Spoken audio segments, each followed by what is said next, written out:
Good afternoon. I'm Brother Zachary Stevens-Walter, the chaplain for pastoral care, and I welcome you on behalf of our ministry team, our staff, and all our lay leaders. It is good to be together, both in person and online.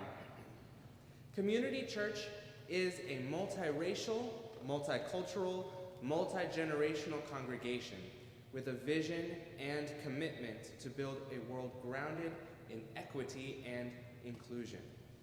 With me today is Jerry Brown, our Director of Music, our talented choir, Reverend Jude Geiger, our Minister for Community Engagement, and Reverend Peggy Clark, our Senior Minister.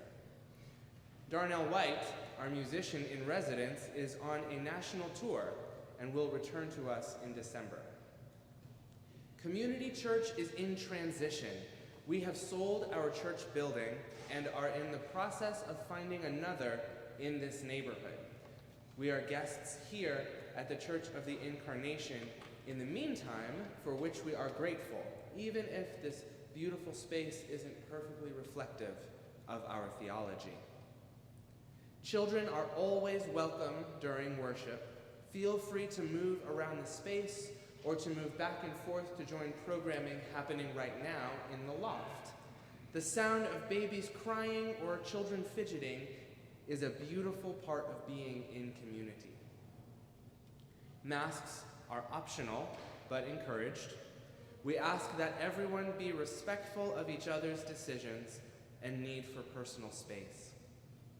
Today is United Nations Sunday, and our topic that's being preached in UU churches around the country. The service title is On the Move, Climate Change and the Refugee Crisis.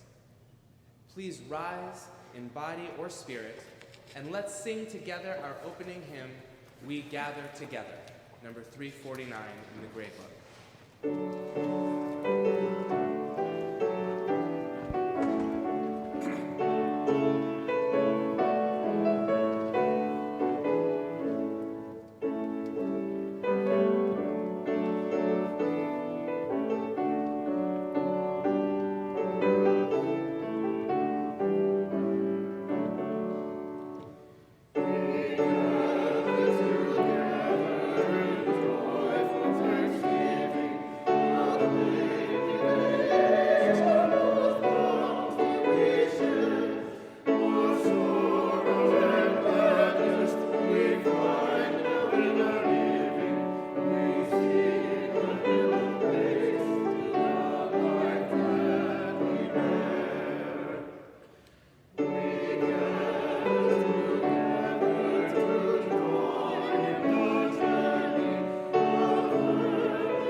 Good afternoon.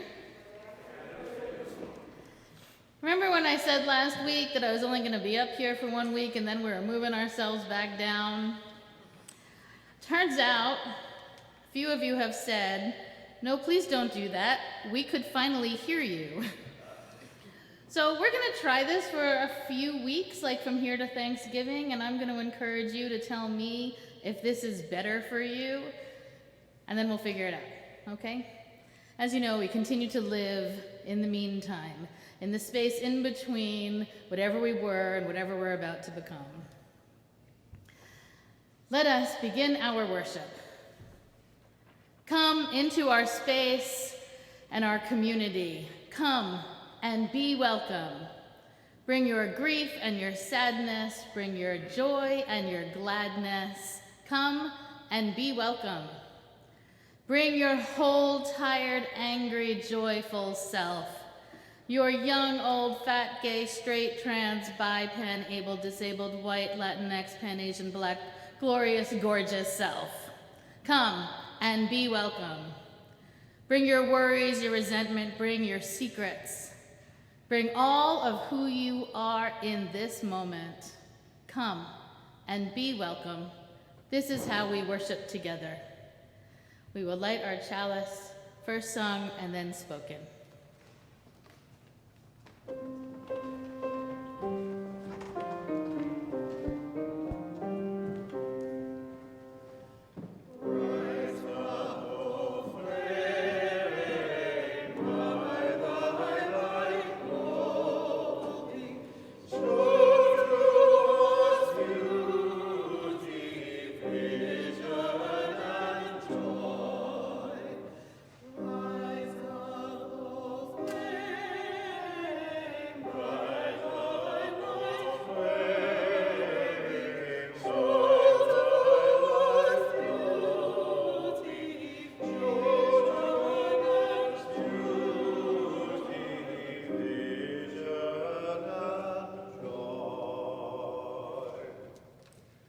We light this candle, the flame of our heritage.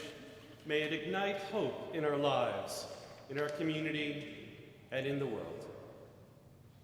Please join with me in our unison affirmation as printed in your order of service. Unto the Church Universal, which is the depository of all ancient wisdom and the school of all modern thought, which recognizes in all prophets a harmony, in all scriptures a unity, and through all dispensations a continuity, which abjures all that separates and divides, and always magnifies humanity and peace, which seeks truth in freedom, justice in love, and individual discipline in social duty, and which shall make of all persons one beloved community. Unto this church and unto all its members, known and unknown, throughout the world, we pledge the allegiance of our hands and hearts.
Please join me in sharing our land acknowledgement. We are gathered on the unceded land of the Lenape peoples. We acknowledge the Lenape community, their elders, both past and present, as well as future generations. This acknowledgement demonstrates a commitment to beginning the process of working to dismantle the ongoing legacies of settler colonialism. You are invited to greet one another in COVID-safe ways.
Spirit of life, God of many names, source of love. We pause this morning to take a breath before all the changes that are before us, for those that are stunning, that are obvious, that bring us excitement and joy, and those too that stagger us, that carry with them fear and trembling. We pause before those that come to us unbidden and unknown. In every moment, the world grows in new directions that are both clear and hazy. We recognize that our vision helps us only so far, that our expectations have but limited relevance, and that our dreams only frame what is possible. Gather this community together this hour. May every breath shared hold witness to our hopes and silences, hold witness to the love that is before us and the stories that have brought us this far. Our community is traveling another step along its near 200-year path of ministry. May the going be for gladness and possibility. May our ministries together be for healing and transformation. And may we have the strength to continue down this road together with your spirit of peace. Amen, and blessed be.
Our reading is entitled, "For Nothing is Fixed," by James Baldwin.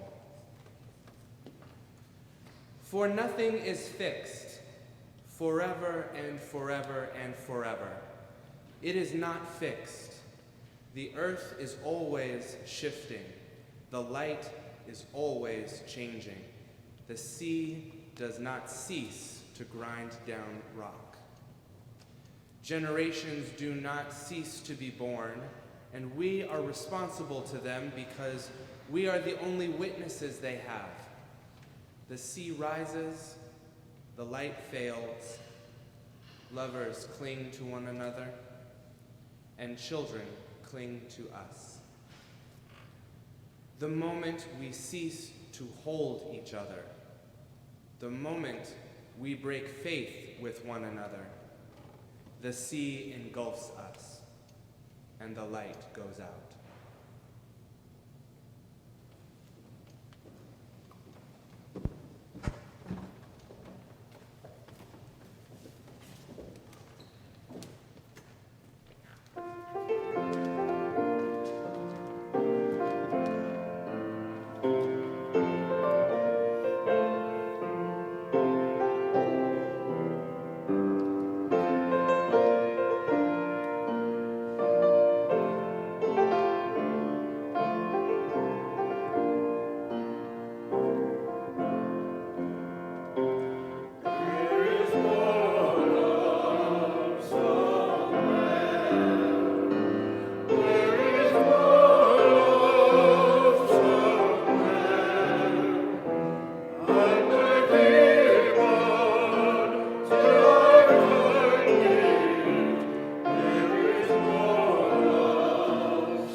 One man hitchhiked close to 4,000 miles from Caracas to El Paso after he could no longer find a way to feed his twin daughters at home due to food shortages sparked by lack of rain. Another walked for 3 months with his wife, children, and all their animals from Mali to Burkina Faso after his landlocked country became unlivable due to endless drought. An 83-year-old Bangladeshi woman laments the loss of her family. She hoped to grow old with them around her, but the younger generations had to leave in response to rising sea levels, and she fears they'll never return. One Pakistani flood survivor tells us, "The water came at night. We didn't have time to save our belongings. We had to choose whether to save our children and ourselves or property and assets, so we saved our kids. We left. We left everything we had, and we ran. And there's nothing to return home to." There's a massive migration happening globally. Last year, 60 million people were displaced as a result of climate change, That's more than double the number just 2 years before. And today, those climate migrants constitute a majority of the planet's refugees. Drought, flood, fire, sea level rise, and storms are all contributors to decreased food supplies, inadequate housing, loss of livelihoods, and reduced access to clean water for hundreds of millions of people. Violence in Afghanistan has subsided, but massive drought has triggered a food crisis, leaving tens of millions of people in starving or near starving conditions.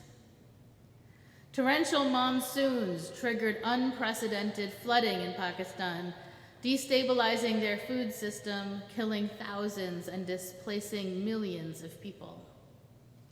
The entire nation of Maldives is shrinking due to significant land loss as the sea levels rise.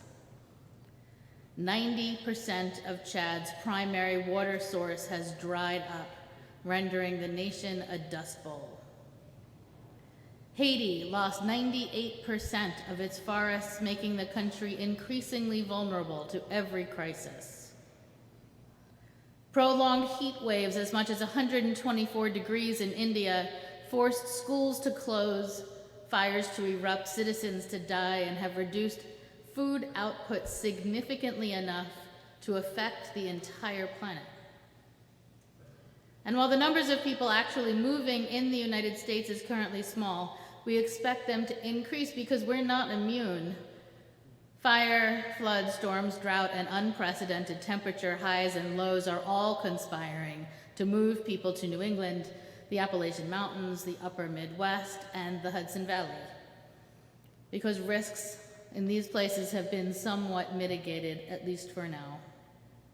I'm sure we all know people who are thinking of moving or who have moved because of climate change. About 1/3 of the people who moved to Vermont in the last 2 years claim climate concerns as their primary reason for moving. Credible predictions estimate a total of 1.2 billion climate refugees in the next 25 years. That's 15% of all humans on Earth moving from their homeland to other nations because their portion of the planet is no longer livable.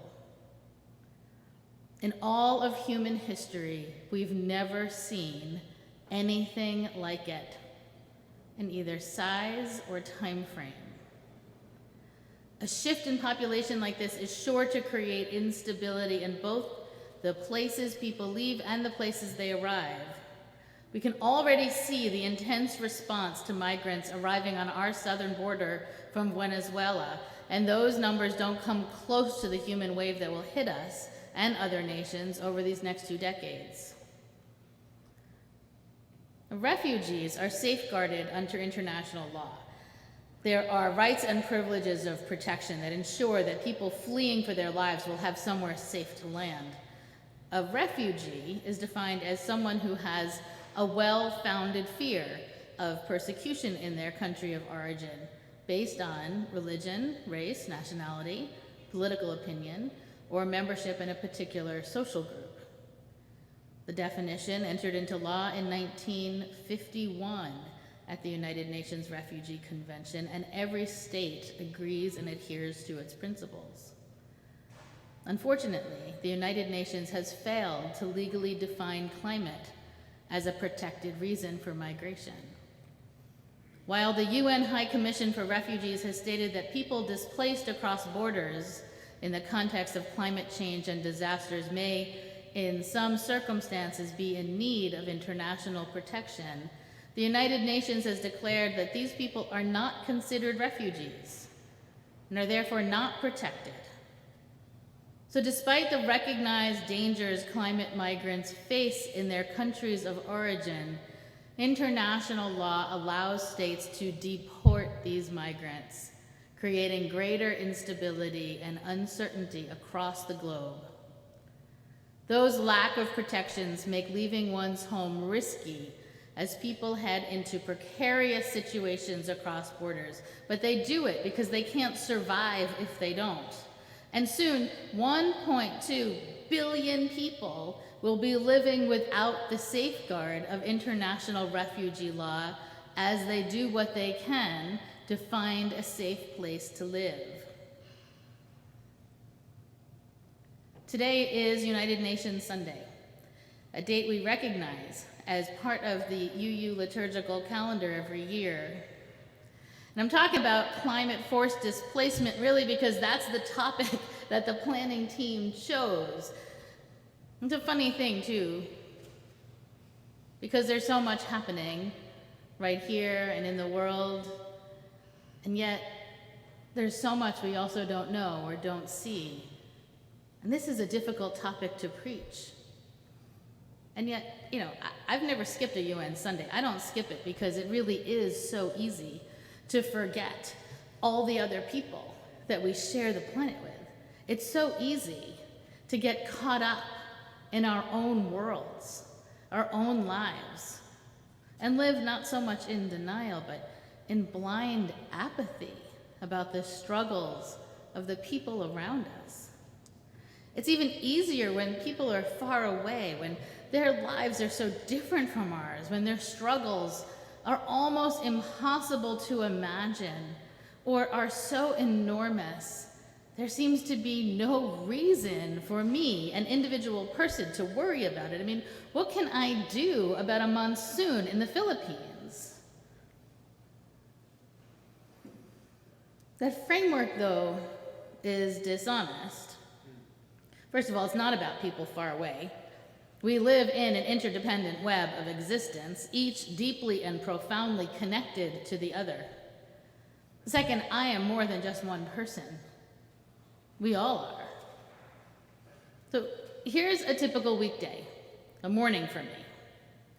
I wake up, I walk the dogs, I get my son up, I turn on the water for a hot shower, I brush my teeth, dry my hair, put on some makeup, get dressed, make my son oatmeal, then we get into the car so I can get him to school and I can get me to a very large cup of coffee.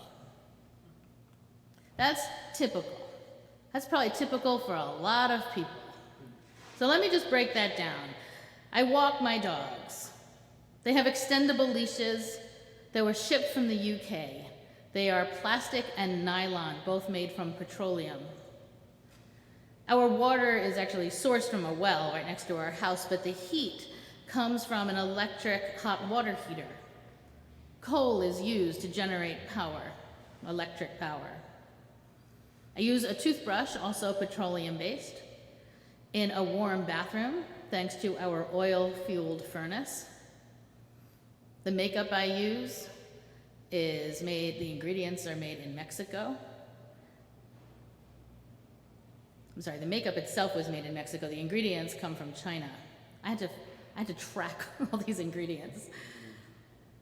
So I'm not really sure where the oats for Zach's breakfast come from, but Russia leads the world in production. My car is a hybrid from Japan. The gasoline is likely from the Middle East. And that big cup of coffee is born in Ethiopia. Now, it's likely that my mind is in 100 different places as I move through the morning. I mean, just as I was writing this, the things on my mind that morning included a friend whose 3 kids have COVID, my mother-in-law whose memory is getting a little bit frail. I was thinking about some of you that day. It's unlikely on any given morning that I'm thinking about the forests that were decimated to make way for coal mining, or the groundwater that was contaminated for coffee bean growing. I move mindlessly through my life, radically connected to all the systems and all the people of this ancient and fragile planet. I think of those people, those refugees, those climate migrants traveling by foot so slowly with all they have in tow, or running for their lives, hoping to escape the floods or fires quickly devastating everything they have. I think of those people as distant even though the choices I'm making, the lifestyle I'm enjoying, is directly implicated in the crisis they are each hoping to survive. We can all turn our attention to things that are more immediate, more physically present, but we are all caught in this interdependent web, whether we pay attention to it or not. So this isn't about people far away. This is about me and my husband and my son and my neighbors and everyone I know and everyone you know, and how all of us live and all of the things we pay attention to. I'm not overly interested in putting blame on individual people. That really isn't what I'm saying. The systems that define our lives, the corporations that want to maintain high profit margins, have done a good job of turning attention onto individual people as if we could recycle our way to a healthier planet. There are plenty of reasons for all of us to change our habits, but the problem of climate change requires a dramatic rethinking of everything. Regardless, this isn't about people far away. It's about us. And it's not about where breakfast comes from, or it's not only about that. And paying attention only to that won't do that much to help the suffering families from debilitating heat in Sudan. Second, I am not alone. We are not alone. We have each other. We have each other in this room if we have no one else. We are not alone. Last week I was feeling a little defeated. We'd had this wonderful art Sunday here, you may remember, and I had been feeling just like, ministry is hard. And on Monday I caught myself thinking, I just want to go to the theater and go to museums and hide from all the big things that are happening around us. I had been on the planning committee for a climate action happening at Black Rock on Wednesday, and really on Monday I did not want to go. I told the team that day that I was changing my role in the action, that I would show up and I would witness, but I didn't want to be an active participant. I had said I was willing to be arrested if need be, since the action included an arrestable offense, but on Monday I changed my mind. At 6:30 Wednesday morning, I was at the train station wondering if I was even going to show up at Black Rock when I got into town. I emailed Dylan, our communications coordinator, to see if he was going, and he was. I had asked him to get involved to support some media needs for the protests, and I figured I'd gotten him into this. I can't really just not show up now. So I left all signs that I'm clergy behind and decided to go incognito. I just thought, if no one knows, I can just kind of blend in with the crowd and just support what they're doing. While on the train, I wondered what I think really is going to change, right? This is the second action we had at Black Rock. It's the largest investment firm in the world. They have more than $1 billion invested in fossil fuels. The ask is to get them to stop investing in new fossil fuel projects. I showed up hoping to be invisible. It didn't completely happen that way. I ended up playing a role on the de-escalation team. But here's the thing. The two greatest technologies of the 20th century are solar panels and civil disobedience. Something powerful happens when people gather together for a cause. Most of that action was prayer. We prayed together in the form of many different religious traditions. We gathered in the lobby of Black Rock. People were trying to get to work, and we took over the lobby to pray. We disrupted the status quo. We stopped them from mindlessly doing what they do, the way we all mindlessly do what we do. Then we tried to go upstairs. We told them we had a letter. It was from clergy of New York City. I signed it myself. Just asking, please don't invest in any new fossil fuel projects. And they wouldn't let us deliver the letter. They wouldn't let us upstairs. So we did what we went to do. Some of us blocked the stairs. The police were called in, dozens of them, and some of our group was arrested. I started that day feeling defeated, feeling like I wanted to hide my head in the sand.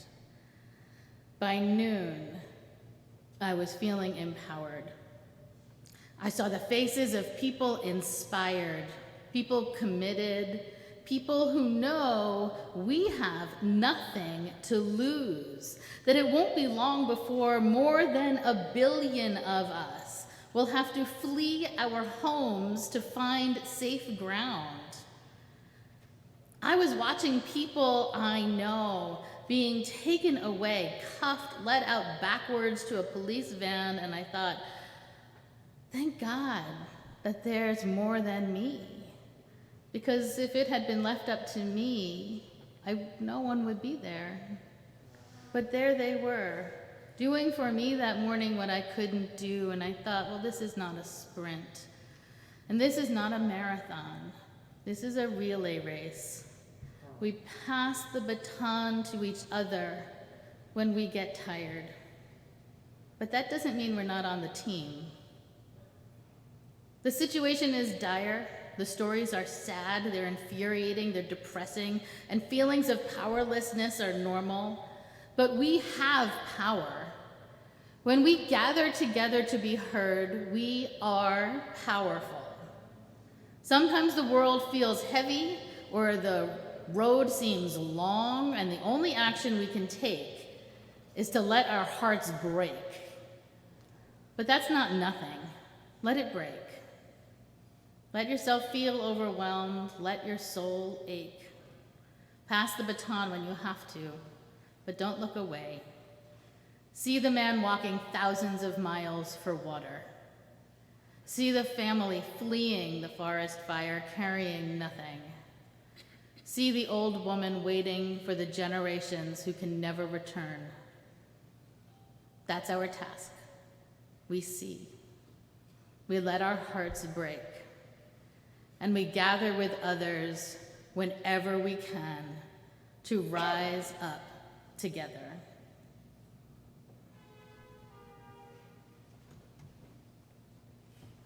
Together, let's sing number 1031, Filled with Loving Kindness.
Excuse me. Life at Community Church is busy, whether we are online or in person.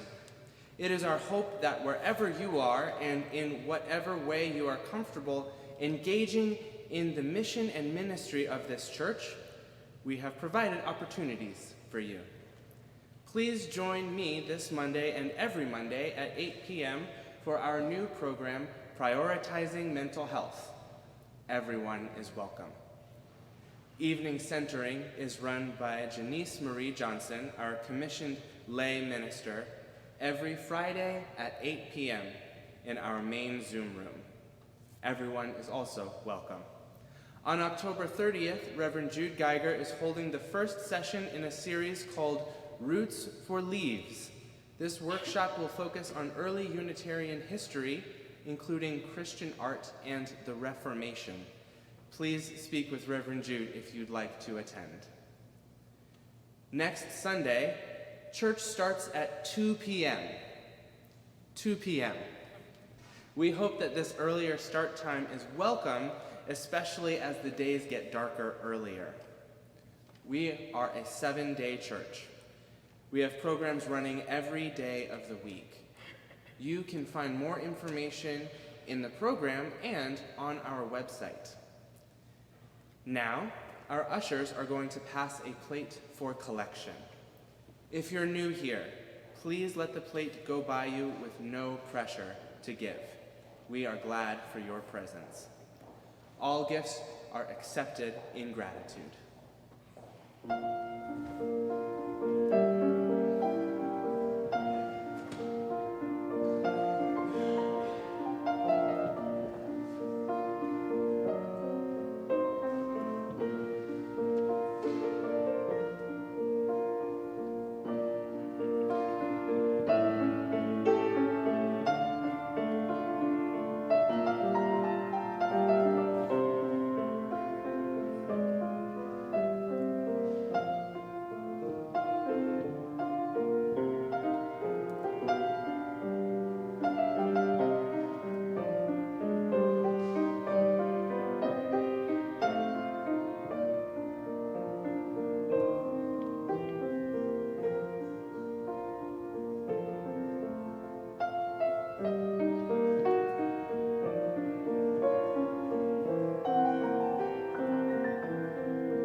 Together, let's say our chalice extinguishing. Then your program. Knowing how quickly the flame of truth may be extinguished, how easily the chalice of fellowship broken, let us be vigilant in faith, keep peace in our hearts, and make care for one another the watchword of our lives together, so our light goes out everywhere into the world. Our light goes out into the world where healing and hope are needed. Go in peace to love and serve the world and one another. Good to be with you all.